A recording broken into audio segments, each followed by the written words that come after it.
Welcome back to Financial Foundations, brought to you by Base Wealth Management, where we are the foundation to your financial plan. I'm your host, Dustin Taylor. I'm your co-host, Alex Wolfe, certified financial planner. And I'm Kyle Howell, financial advisor at Base Wealth Management. Today, we're diving into a fundamental question. How do you know when you can retire? It's not as straightforward as it seems. But today, we have Alex and Kyle back to help us with this question. Alex, let's start with the basics. How does one determine when they can retire? It's a loaded question. And it's different for everyone because everyone is different. We don't all work the same job. We don't all spend the same money or live the same lifestyle.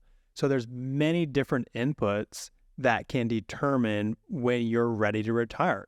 You may never be ready, and it may not even be a financial reason. It might be you just that's not the right lifestyle for you, or you just have a job you really like, or it's really fulfilling. So there's many different inputs and reasons why you may or may not be ready.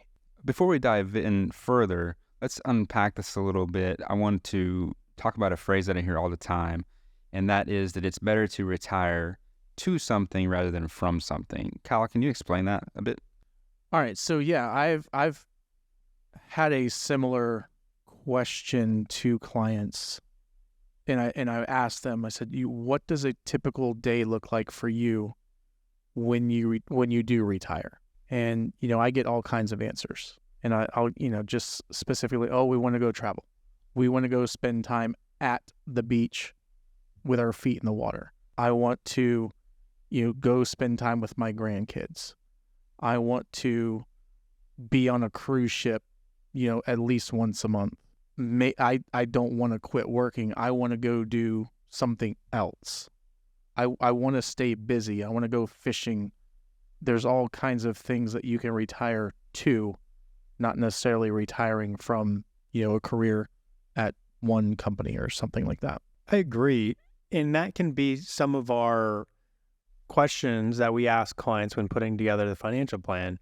It can be difficult for us and the client when they don't know what they want to do. One, it's difficult for us to put a spending number on what kind of type of income are they going to need when they don't know, and they don't know how they're going to fill their time. And one, it can be deteriorating mentally for your health if you don't have anything to do. Right. And then two is from a spending standpoint, you have too many people that are afraid of leaving that paycheck life and have to start spending to create that income. They've got, their assets they've got to create an income from, but they're afraid to do it. Right, because it's foreign. They've never drawn money from an IRA or 401k. They've gone from saving and putting money into the account to now having to pull money out of the account, and it scares a lot of people. So it's important to know what you're going to do in retirement. What if you're, maybe you're financially ready and you're not emotionally ready? Do you ever recommend that people maybe take a practice retirement? They go to work from full-time to part-time? Sure, yeah. I mean, the first thing that you can kind of educate them or counsel them on is, well, what do you find fulfilling? What do you find fun? What have you always wanted to do?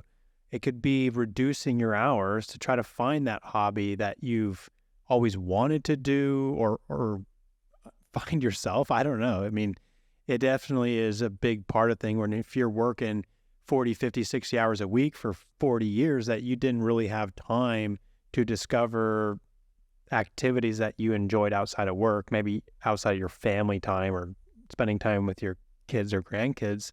So yeah, use up that PTO. You're not going to take it with you.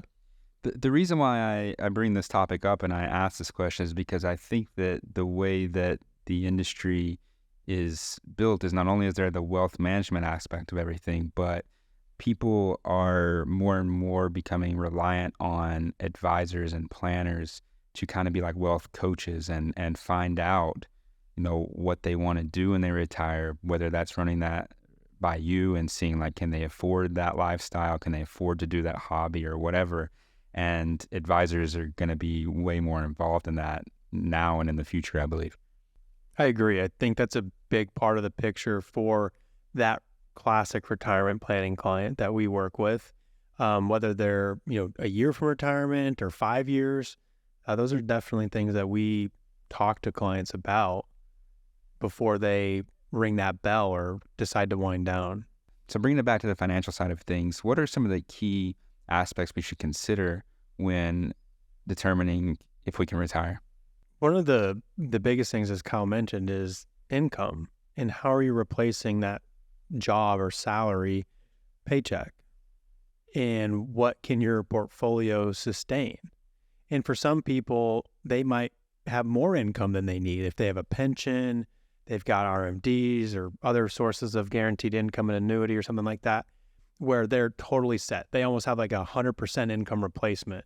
But for others, that is not common, where they actually need an income strategy or plan for how to withdraw money from their accounts. They're going to have taxable accounts, retirement accounts, maybe some Roth IRAs, and you want to construct their income to keep them in a low tax bracket if possible, which helps when you've got multiple sources of accounts and different taxability of those accounts, and then what they can sustain. And we use software and programs to show them based on the assets that they've saved in each of those buckets and how their assets are invested. You know, the investment side of things is a big piece of the puzzle. What can they sustainably live off of?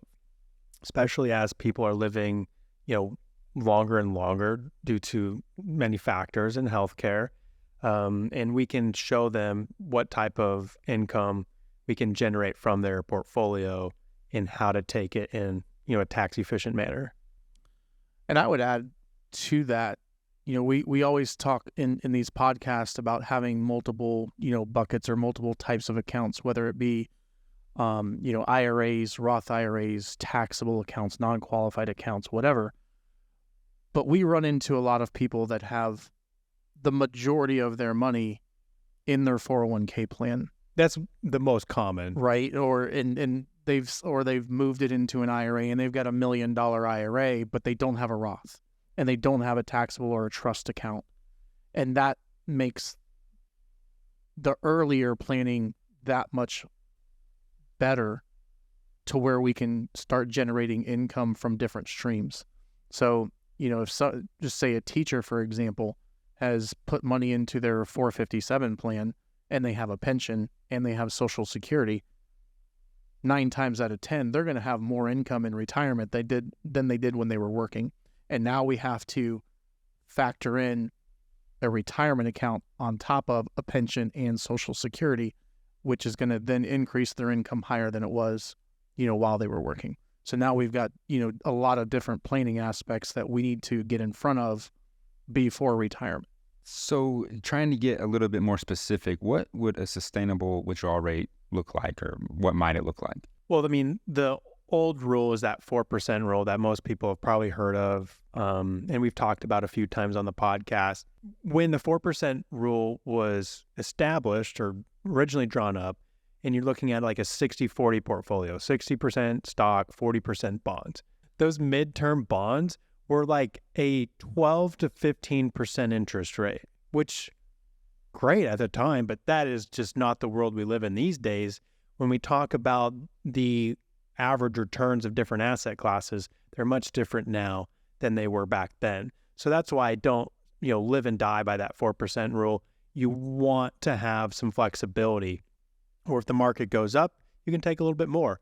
But also if the market goes down, you may have to take a little bit less. So you want to be flexible and not just live and die by that 4% rule. What do you think, Kyle? I tend to, in the past, when I've built my own portfolios, tend to create as much dividend income as possible, whether that's, 4 or 5%. These days, that 4 to 5% we can do. We can do that very easily in the environment that we're in right now. We don't have to worry about potentially running out of money at that 4 to 5% interest rate. But when rates 10 years ago were 2 and 3%, that 4% rule was very tough to follow. So again, being flexible and making sure that you can withstand the ups and downs of the market if you don't have those guaranteed, income streams, whether it's pensions or annuities. You got to have that flexibility. You got to be able to withstand those storms. So to summarize, the 4% rule is a good benchmark, but there are other approaches out there, such as the guardrails approach, which we've touched on before, and that it just allows for a more dynamic withdrawal strategy. What about projecting future financial needs? How can retirees plan for the future? The biggest thing that we utilize is our planning software and Monte Carlo simulations to show clients what their essential like future income needs are when factoring in inflation and the rate of return of their assets that they have. In the software, there's also things that you can show clients or demonstrate if the Tax Cuts and Job Act sunsets like it may here in a little over a year and a half. In the planning software, you can show them what like an increased rate of inflation does to their portfolio, which is something we recently had to introduce, a higher inflation rate in a financial plan where the last 20 years we were using 2%, which more than covered what we were averaging during that time period. But as we all know, inflation as of the last 2 years was much higher than 2%. We are, obviously working on getting it back down, but we bumped up the average inflation for retirees over the next 20 years to 2.5. And when I cannot state enough how big of an impact that had on people's probability by increasing it a 0.5% for 20 years, it dropped some people's probability of success by 10%, which is astounding. So it is very critical that the government works on getting inflation back down and we don't have stagflation, because that will be detrimental to many retirees who are on like a fixed income or they're withdrawing from their portfolio. So how do market fluctuations affect retirement planning? The biggest one is sequence of returns. So we've talked about this on previous podcasts as well. If you retire at a point in time where the market is starting to go down versus you retire in a down market as the market's starting to go up, you're going to have two completely different scenarios by the time you're 80, 85, 90 years old. The person that's retiring in a peak market where it's about to start to go down is more than likely going to run out of money versus somebody that's retiring into a market that's about to start going up again. And that's the sequence of returns. So you have two completely different scenarios based off the same retirement age and the same life expectancy. Yeah, so in that example, if person one is retiring and the market drops 20% and they're withdrawing whatever 4 or 5% that year off of a portfolio that's worth 20% less than person two, when they retire the market's up 20%, wildly different outcomes. So that sounds complex, but the Monte Carlo analysis that you mentioned earlier can kind of account for these fluctuations, right? Yeah. So in the Monte Carlo simulation in the planning software, you can show clients how their portfolio would have reacted during certain time periods of the market. Show them what it would have been like to retire with their assets right before 2008 or right before 2001. And a lot of it is easing the pressure. They can say, okay, no problem. You can handle that. Or they can say, I can't stomach that. And that might trigger you to say, well, we might need to adjust your portfolio based off of your risk tolerance. Or we might need to work a little bit longer. Yeah. Unfortunately. Monte Carlo analysis is pretty comprehensive. Is it enough on its own? It is, but it isn't. If you see someone who's got a 99% probability of success in the Monte Carlo, you're like, either we're not capturing everything or you need to adjust your lifestyle. Maybe you're not spending enough. Or if it's really low, say it's 50%, that might trigger us to say, okay, what can we do to boost your probability? But at the end of the day, we want to make sure that they're able to maintain the quality of life that they have while working during retirement. So it's just one of our tools we use.